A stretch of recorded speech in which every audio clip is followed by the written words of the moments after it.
Jared, thank you so much for being willing to chat with me for a little bit and share about yourself and about your ministry of spiritual direction. Start off first, why don't you just share a little bit about yourself? Tell us a little bit about yourself and who you are and where you are. And yeah. Yeah, so my name's Jared Webb.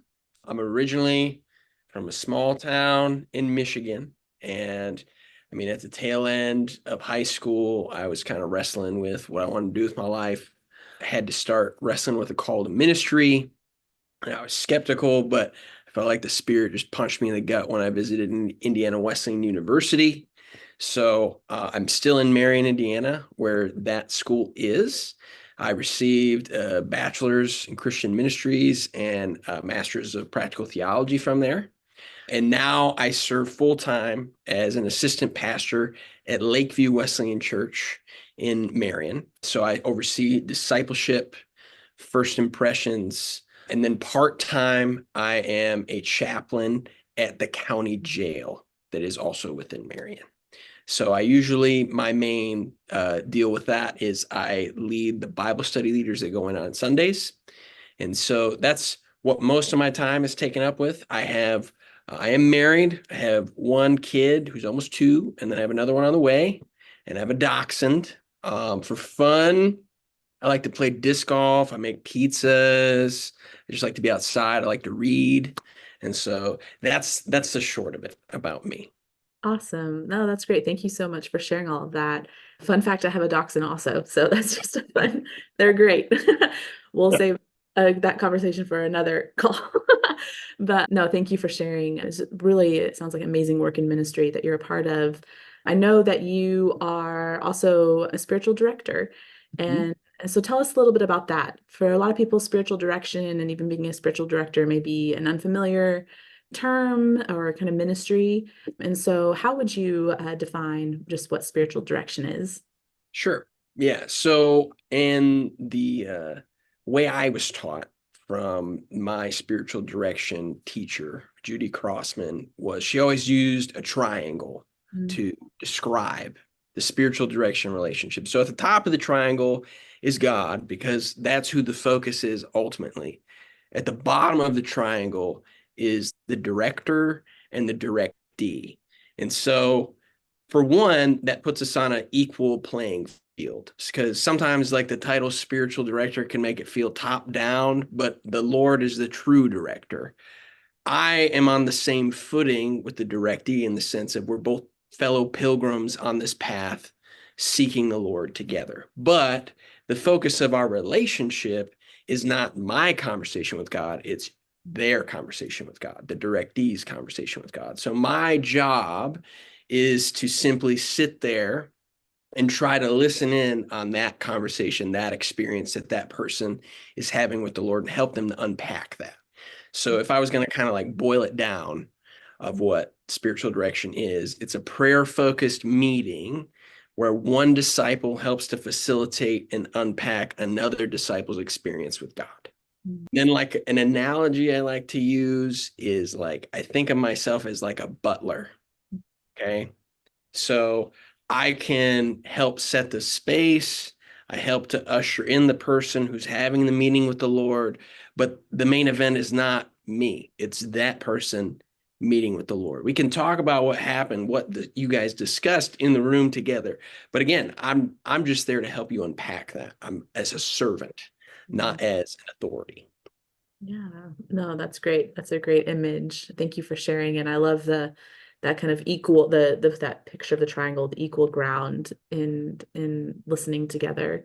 How has spiritual direction impacted you personally? Yeah, so I was introduced to it in my time at Indiana Wesleyan. And to me, it seemed like, why do we not talk about this more? Because we're really good in the church about teaching people about Jesus and like filling all this information in. But it was like, you're telling me someone's going to sit with me and we're actually going to have a prayerful conversation where we can talk about my experience with the Lord. And I can just unpack that and throw all that out there. And then we can also, like in that space together, try to listen to what the Lord is saying, which felt different than what like the normal pastoral meeting is, where like we meet at a coffee shop and we talk about your life struggles, and maybe I might ask you what the Lord's talking to you about, but it still just feels like a sterile experience, right? Whereas this kind of went past the veil into like a sacred space. So it's just has inspired within me to help other people find that experience with the Lord as opposed to just knowing about him. Yeah, that's so good. Yeah, that's so good. You know, you talk about this a little bit about experiencing God and in that and talking about that more in the context of spiritual direction. And so you may this may be part of your answer, but like what made you want to be a spiritual director? It sounds like a lot of your own experience informed that, but yeah, what else? What else has been a part of that? Yeah, I mean, I would just dig deeper into what I sort of said earlier, where it's like we just have not done well to create space where people can talk about what they're actually hearing and experiencing from the Lord, as opposed to like just looking at a list of like commands and like, does your life match up with this? But like, what is God saying specifically to you? And so it was kind of a twofold thing. It was like a personal, just for me, but also I found just not that only pastors should become spiritual directors, but for me, it helped me to think about my work more from a spiritual perspective, more from asking more provocative God questions about people to see if, like, have they really dove down that hole? Have they really experienced Christ as an actual friend, or do they just know the Sunday school answer? Mhm. Yeah, absolutely. No, that's so good. And that leads perfectly to this next question of what does a session with you look like? Say, yeah, what does that look like? Sure. Yeah. So like each spiritual director's got their own style. So, but we're in terms of the model that I use, a typical session will be we might have like small talk for like 3 to 4 minutes. But then as we start the session, I'll light a candle, not as some hocus pocus sort of thing, but it's just a symbol to help us to recognize something that's already true, that the Lord is present with us in the room, that He's this true director. We'll start with a time of silence, and that's decided between me and the directee about who's going to break that first silence.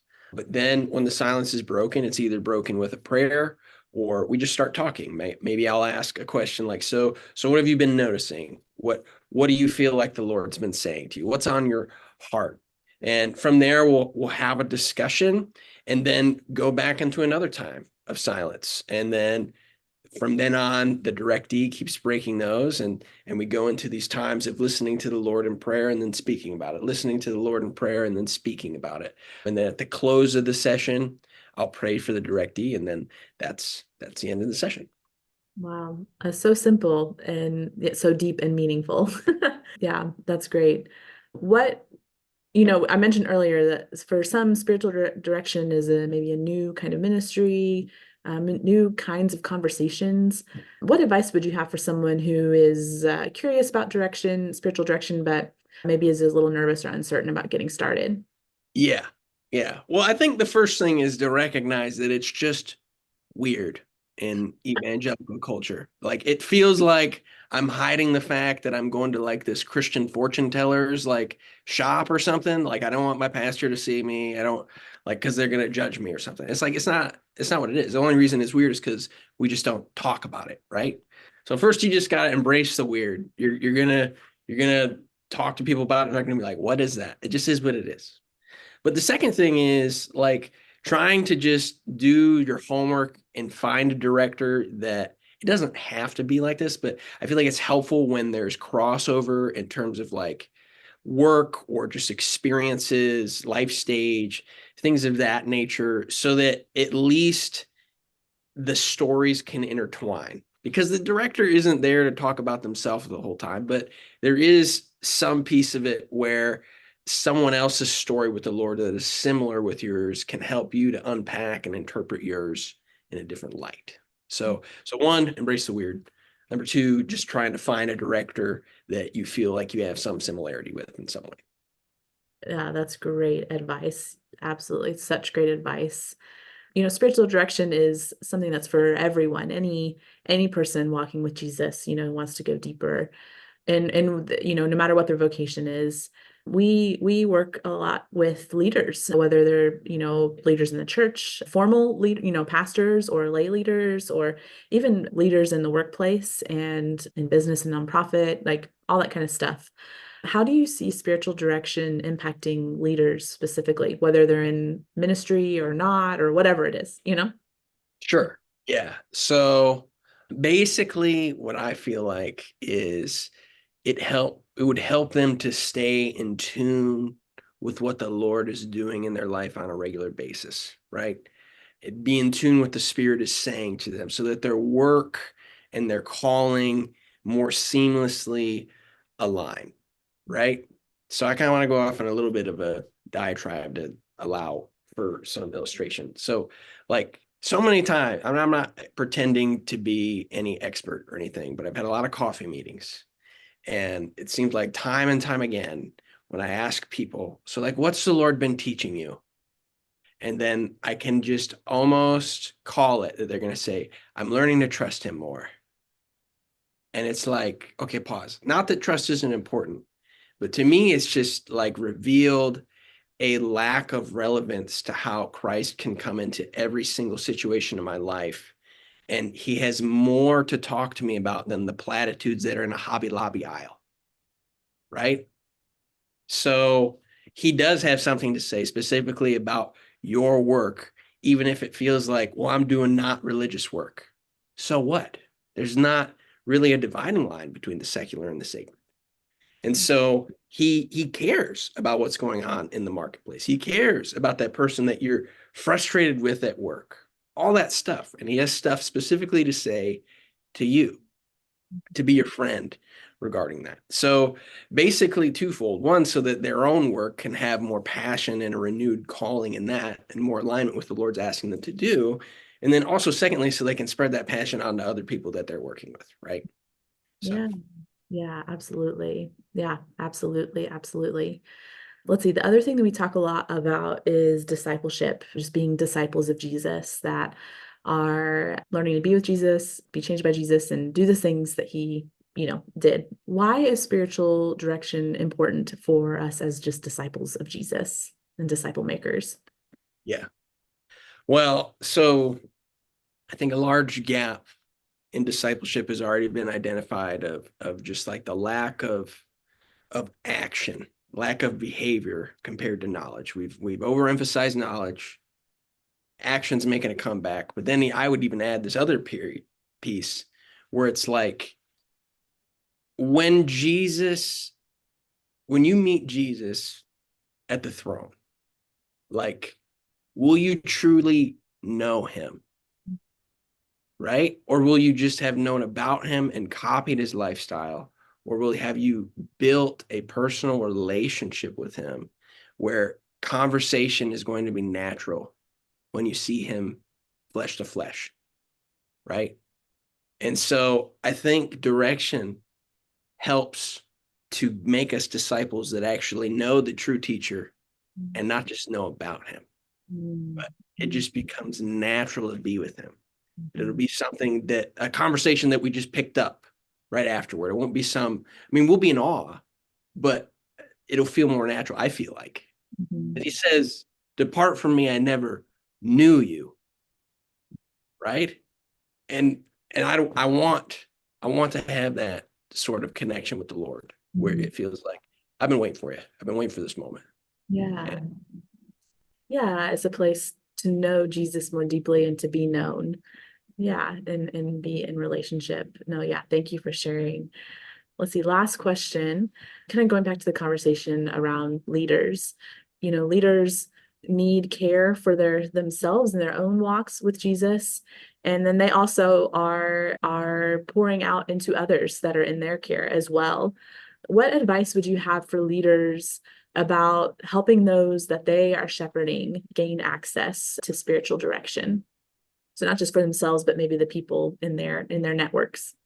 sure. Yeah. So I think number one would just be having knowledge of like the general places they can go online or otherwise to find people. So like the marketplace is being created, but also like another one I think of is ESDA by Grafted Life Ministries, and just having knowledge of options, because a person who's a great director for you isn't necessarily always going to be a great director for another person, right? Mhm. Probably uniquely wired, all those sorts of things.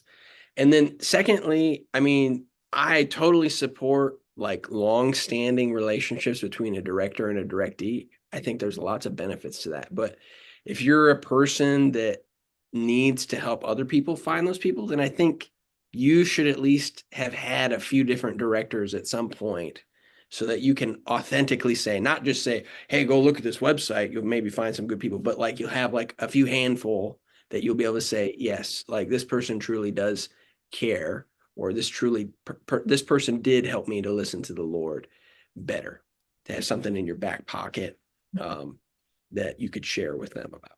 So Yeah, that's great. That's great. Having resources and then also modeling is kind of essentially what you're saying, right? Modeling that this is something I do and here's what it's looked like for me, and different people have spoken into my life, and so is why it should be, you should, to consider as well. No, that's great advice. Thank you. Jared, we're so excited for you to be a part of the marketplace. Thank you for taking a few moments just for us to get to know you a little bit more, and kind of bring greater awareness to this wonderful ministry of spiritual direction. So yeah, thank you so much. thank you. Thank you so much for the opportunity.